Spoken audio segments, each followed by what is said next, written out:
अभी खान सर का एक नया वीडियो आया है जिससे मुझे एक बात अभी पता चला है कि इजराइल के द्वारा उसके जो सबसे ऊपरी क्षेत्र में एक देश है लेबनान, वहाँ पर टेक्नोलॉजी हमला किया गया है जिसमें हज़ारों की संख्या में लोगों की जान गई है।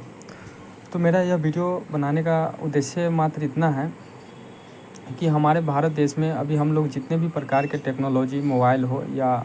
जो भी इलेक्ट्रॉनिक डिवाइसेज़ हो जिसका हम इस्तेमाल कर रहे हैं, हमको ये देखना चाहिए कि उसका मैन्युफैक्चर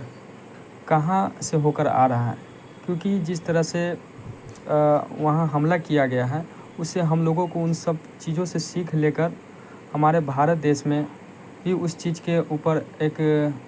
विचार करने की आवश्यकता है कि हमारे देश में कभी कोई दूसरे कंट्री के द्वारा उस तरह का हमला नहीं किया जाए। क्योंकि अभी देखा जाए तो हमारे देश में बहुत सारे ऐसे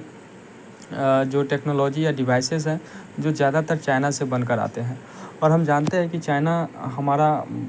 एक तरह से कट्टर दुश्मन है और उनसे भारत का बनता नहीं है, क्योंकि भारत का उसके साथ सीमा विवाद हमेशा बना रहता है।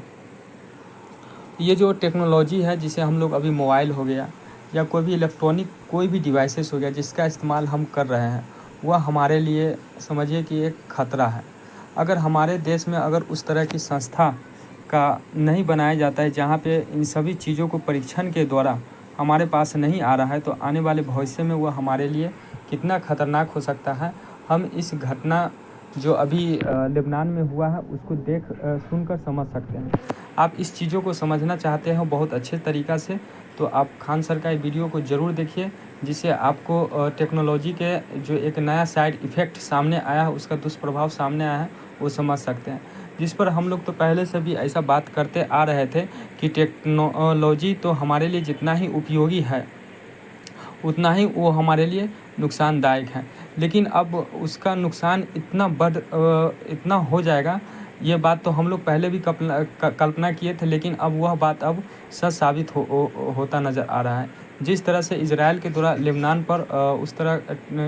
टेक्नोलॉजी अटैक किया गया है, उससे तब हम लोगों को भी भारत देश में जो मेक इन इंडिया पहल चलाया जा रहा है उसके बारे में और गहरे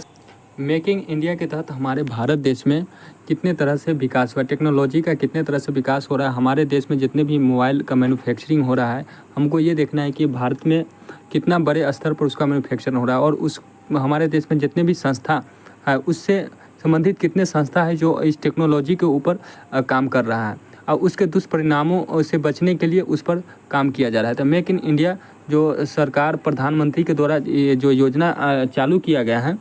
वो हमारे लिए कितना सही साबित हो और उस दिशा में किस तरह से सरकार के द्वारा काम किया जा रहा है, यह एक बहुत बड़ी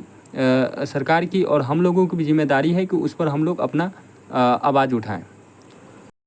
इजराइल जो देश है उसके दक्षिणी भाग यानी गाजा में तो युद्ध चल ही रहा था। अचानक से 17 सितंबर के दिन इजराइल के ऊपरी भाग यानी ऊपरी देश लेबनान के बाद हिजबुल्लाह नाम का जो आतंकवादी संगठन है जिसे उसे